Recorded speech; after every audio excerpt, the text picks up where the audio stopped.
joining us here this Friday evening. You're watching Business at 9 and I'm Nivedna Prabhu. Our top focus, the first quarter, in fact, turned out to be a smooth ride for Tata Motors, with profit coming in higher than estimates. Revenue and EBITDA also managed to meet street estimates. However, the road ahead is likely to hit tariff road bumps. The management said that the demand outlook is challenging amid the macro headwinds. For more on that, Shrishti, my colleague, joins us with the inputs.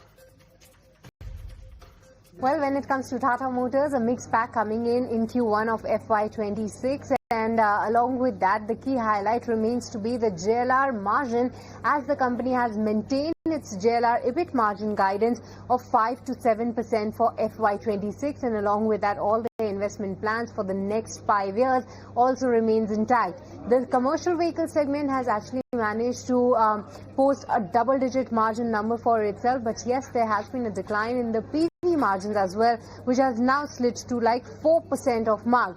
JLR EBIT margins too, they were down to 4%, but that's actually better than what the street was penciling in. A 3.5% was the expectation, but 4% is what the company has clocked. But in terms of the management commentary going ahead, there remains a bit cautious, because the management on an overall basis believes that the demand situation is likely to remain challenging going ahead. In terms of the tariff deals that are through, Tata Motors welcomed the deal signing between UK and US as well as EU and US too. But along with that, when it comes to the passenger vehicle division, the demand outlook remains that the industry growth is expected to remain muted, but the company sounds confident that some of their recent launches, they have done well, and they're also highlighting the fact that they've already witnessed some tailwinds towards the end of Q1 as well. And along with that, in terms of the demerger, the company does say that going ahead, the demerger, they aim to complete it by Q1 of October, by 1st of October rather, and that's going to be the effective date.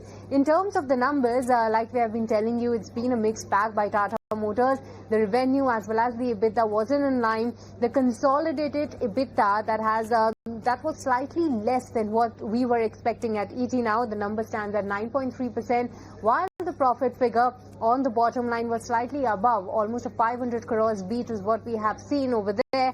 3,924 crores is what the company has reported. So mixed bag coming in from Tata Motors, but yes, the JLR EBIT margin guidance maintained is the key positive.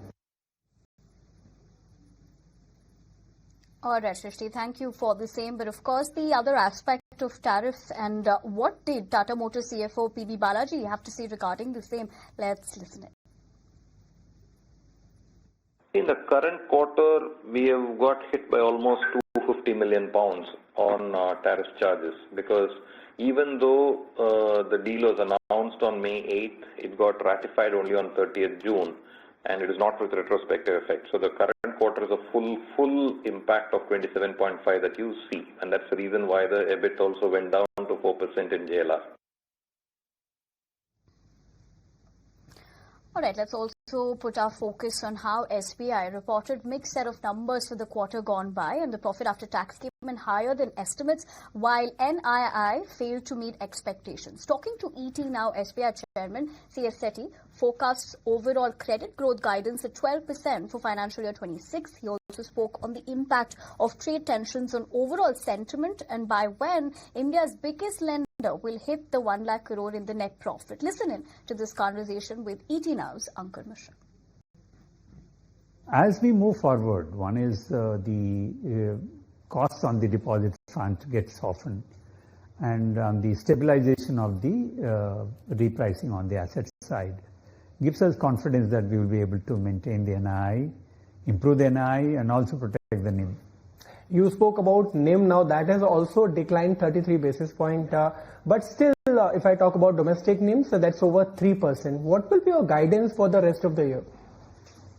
We are still sticking to our guidance that through the year, annualized basis, we should be at 3%. So 3% run rate might be maintained throughout the year. Apart from that, tariffs is something which is keeping everyone busy. I want to understand from you on one part, as you explained earlier, of course, direct impact of whole banking system will be limited. But indirectly, in terms of sentiments, in terms of clients behaving, in terms of corporates availing loan, how much of the impact do you see if the current tariff is sustained? And also, do you see this is a resolvable problem? I definitely think that is a resolved problem, and also hope fervently that it is resolved as soon as possible. I think more than the direct impact of tariffs, it is uncertainty surrounding the tariff narrative which is creating, some kind of dislocation in investment decisions.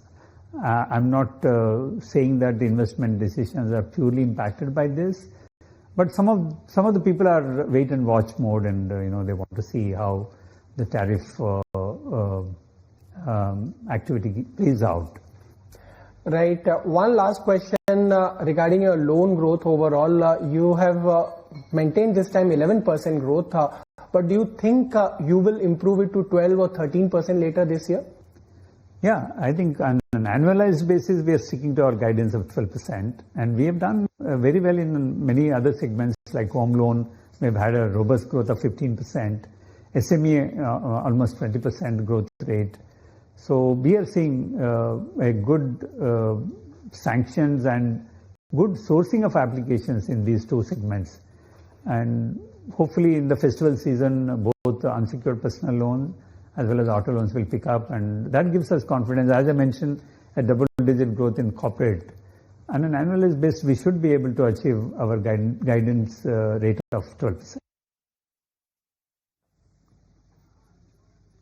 Speaking at the 31st HDFC Bank AGM, Chairman Atanu Chakravarti said that the private lender has created a dedicated group oversight department which will report to an ED of the bank and periodically update the board on critical matters. Let's listen in.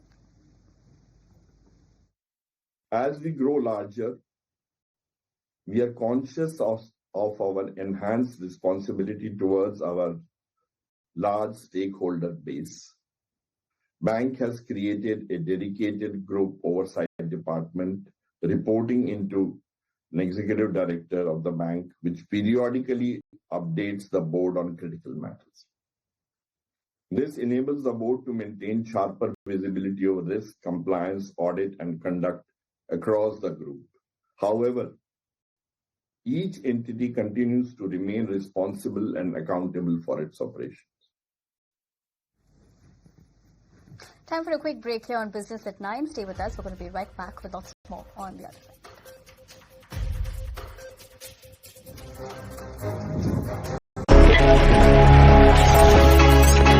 Long night? You have no idea. I got you.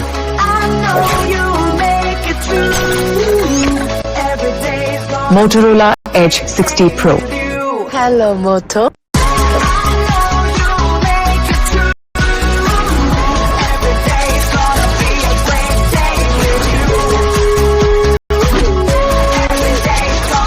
Motorola Edge 60 Pro.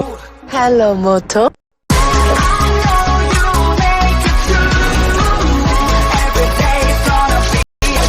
Open on TV. Motorola Edge 60 Pro. Hello, Moto. When the stakes are high and the answers are elusive, there's one voice unafraid to challenge the status quo. At 8 p.m., I am not here to sugarcoat the truth. I am here to ask the hard questions.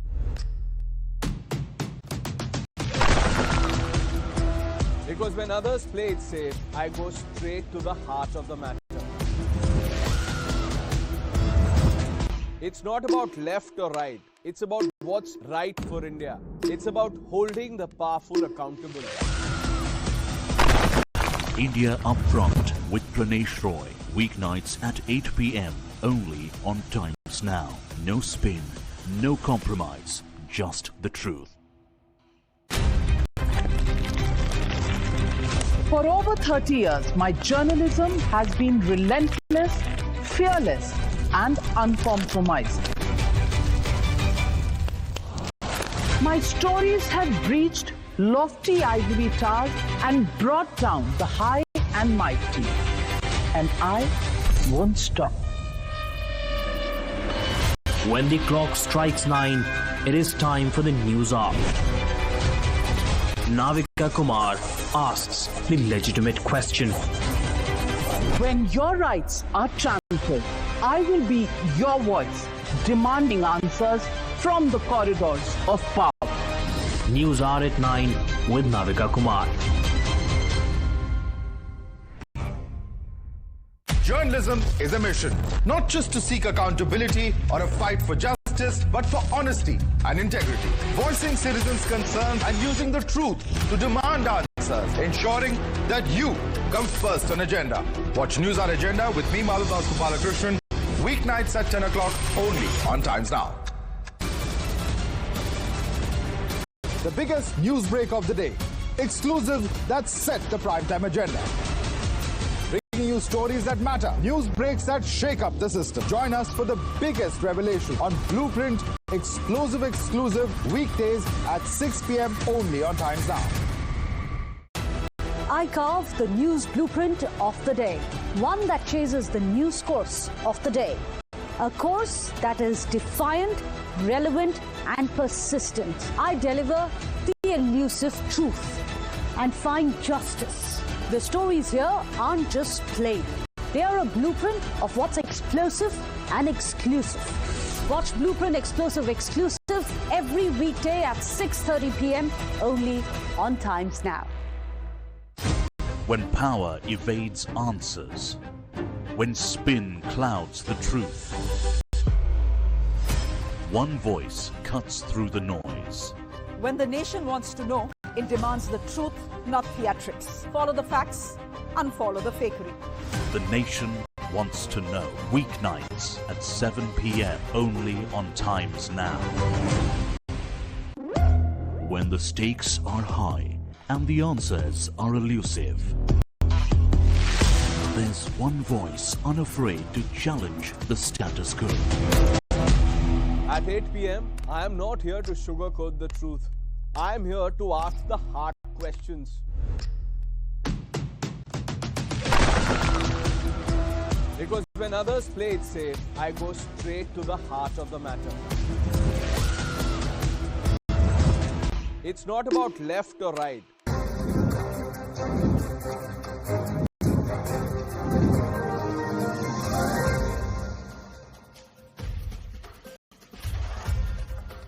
Welcome back. You're watching Business at 9. Now, Union Minister Ashwini Vaishnav briefed the outcome of the Union Cabinet meeting, outlining major policy decisions and the government initiatives as well. In fact, the Union Minister also announced a significant financial boost for all oil marketing companies and said that the government will provide rupees 30,000 crore in budgetary support to address under-recoveries. Let's listen in. 30,000 crore rupees ka, because this is the amount which is attributable to the affordable LPG for households. Iske alawa, this number keeps fluctuating depending upon the market price and many other factors. So this is the number which has been approved.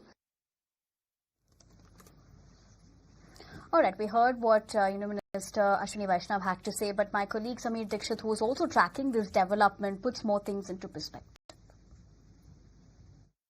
Prime Minister Modi-led cabinet has approved 5 major decisions that impacts various sectors ranging from technical education sector to the petroleum sector and even the infrastructure segment. So in the first decision, the cabinet has approved the continuation of targeted subsidy scheme for Pradhan Mantri Ujjwala Yojana, and this is for the FY 2025-26, and the outlay that has been approved is of rupees 12,000 crore. With this cabinet decision, government understands that they will be able to continue the supply of subsidized LPG to the beneficiaries. In addition to this, the cabinet has also approved the fund or the outlay of rupees 30,000 crore as a compensation to the public sector oil marketing companies for the losses that they have incurred in domestic LPG. Government understands that this will help the oil companies. This will be beneficial for the oil marketing companies, and they will be able to recover the losses that they have incurred for the domestic LPG sale. The third decision is related to the technical education sector. So the government has approved the budgetary support for the multidisciplinary education and research improvement in technical education. sector. So this is MERITE that has been approved, and it is approved with an outlay of rupees 4,200 crore. So the technical education institutions in various states will be provided this additional support, and this additional financial support will help to upscale the skilling, the research and development aspect of the educational institution. And the last decision that has been approved by the cabinet is related to the four-laning of Marakkanam Puducherry, which is part of National Highway 332A, and this is in Tamil Nadu. The outlay of this decision is of rupees 2157 crore, and under the hybrid annuity model, this has been approved, and this will help to enhance the infrastructure and also to improve the logistic aspect as well. Government understands that this will be able to bring down the travel cost by around 40% to just around 35 minutes. Also, government has approved, the cabinet has approved 4 new components under the existing central scheme for special package, which is for Assam and Tripura, and this is having an outlay of rupees 4,250 crore. So the total outlay is of rupees 7,250 crore, where the central support will be of rupees 4,250 crore, and this will help to bring some developmental changes in northeastern states, particularly Assam and Tripura.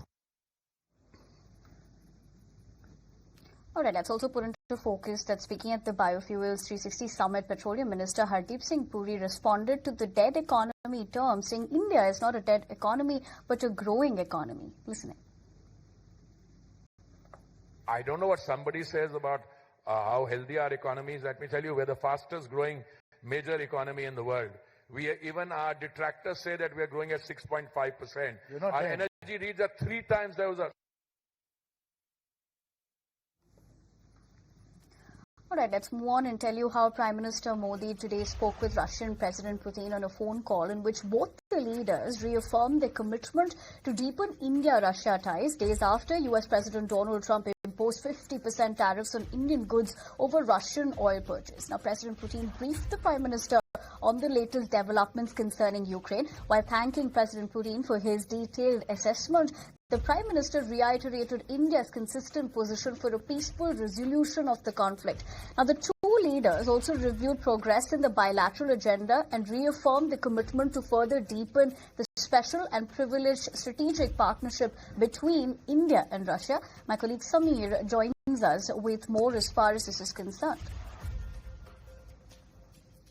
Yes, definitely.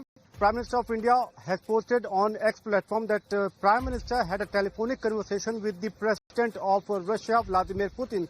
They both discussed, and as per the official statement, it mentions that the President of Russia, they gave a kind of a briefing or the ongoing development related to Ukraine. So whatever the current situation is, that was apprised to Prime Minister of India in terms of Ukraine. In addition to this, both the leaders also discussed about the bilateral agenda, and both the leaders, they reaffirmed their position to further deepen the strategic and the special tie between the two nations. In addition to this, Prime Minister has also extended invitation to President Vladimir Putin to visit India later this year for the 23rd India and Russia annual summit.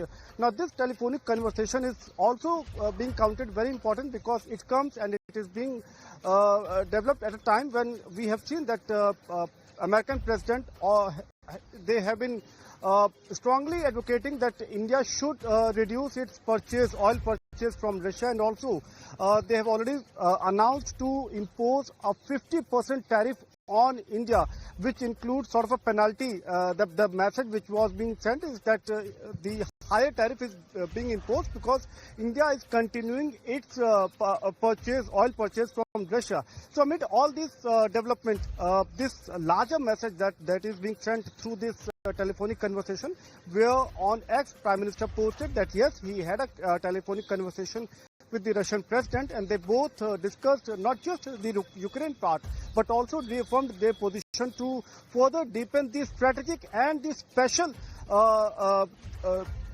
the ties that the two nations has. And now the invitation has been extended to President of Russia for visiting India later this year. All right, let's move on. The Election Commission of India has rejected Congress MP Rahul Gandhi's allegations and claims of voter list manipulation. In fact, the EC has called this out on social media platform X as fake news, and you can see the same on your screens, and anyone can download the electoral roll for 36 states and union territories. Meanwhile, Congress leader and leader of opposition Rahul Gandhi has once again accused the Election Commission of enabling vote theft during a rally in Bengaluru today. Speaking at the Vote Adhikar rally, Gandhi demanded access to the full electronic voter list. Let's listen to what he said at the rally. मुझसे election commission affidavit मांगता है, मुझसे कहता है कि मुझे oath लेना है। मैंने पार्लियामेंट के अंदर ओथ लिया है, संविधान के सामने ओथ लिया है, इस पर हाथ डाल के वोट लिया है, इस पे हाथ डालकर ओथ लिया है। आज जब हिंदुस्तान की जनता हमारे डेटा को लेकर इलेक्शन कमीशन के वेबसाइट पर सवाल पूछ रही है, तो इलेक्शन कमीशन ने अपना वेबसाइट बंद कर दिया। Amid the ongoing opposition against the implementation of this special intensive revision, also known as SIR, by the Election Commission in Bihar, Union Home Minister Amit Shah lashed out at the opposition, especially Rahul Gandhi, and said that he was preparing excuses as they will lose the upcoming elections. Let's listen to what he said.